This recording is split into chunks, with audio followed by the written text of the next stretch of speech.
want to share you guys what I think currently for me, and maybe for some of you, the best way to be going for mapping and how do I approach it. So right at the start, you can buy maps from Xana, and this is a big one. So I'll show you guys purchase maps.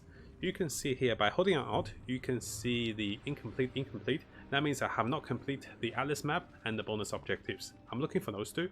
So with the map below tier 6, I'll only make them into a magic item. And with maps above that, I'll also want the bonus objectives, so I turn them into a rare item. So I can start buying them with the currency they're requiring. And this is one of the best ways for us to start mapping, because this will open up to the individual maps and also increase our chance of finding 1 tier higher maps, which is effectively the best way to self-sustain with maps.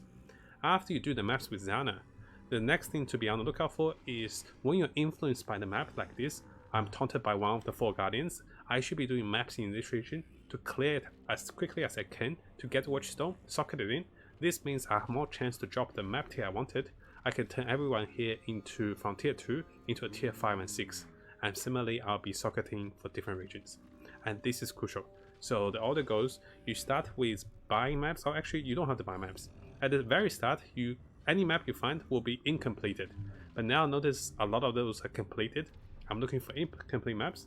And after doing the incomplete maps, if I still short on those and I don't have any new ones, I can either farm myself, which is less time efficient, but I can buy them from Xana.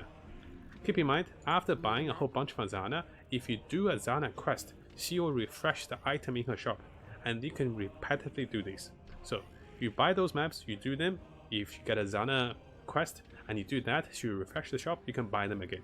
It's also efficient if you buy them online, and if you look for other players, sometimes it's easier, but it depends, because the trading might take time, the search might take time. It might be easy to just buy from her. So the logic flows that we want to unlock maps which increase our completion rate for the bonus and also for the weakening bonus, etc.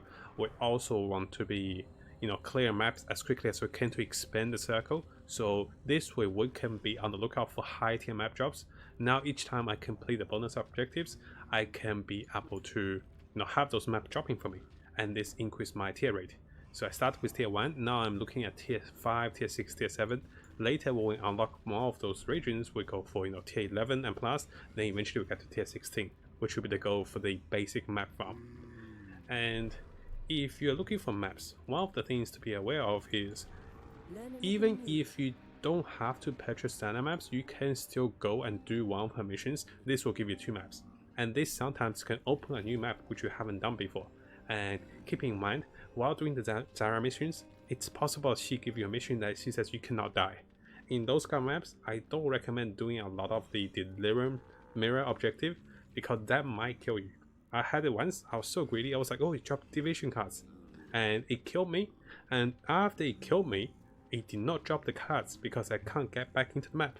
You have to get back into the map for them to be dropping. So don't get baited by the mirrors if you're actually having the Xana mission that you cannot die. So keep that in mind. And I think this is pretty much it. And if you guys didn't know, for the tier 1 to tier 5 maps, you turn them into a magic item with the Alp of Transmutation. For the tier 6 to tier 10 maps, you turn them into a rare item with Alp of Alchemy.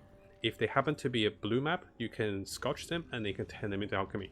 And for the tier 11 and onwards, you can also consider chipping them or just valve them. So usually you just go alchemy and valve them. And this is the best way to farm. And this will get you quicker, you get more currency this way as well. So thank you so much for watching this guide, guys. If I find anything new or anything helpful, I'll let you guys know as well. Thank you guys.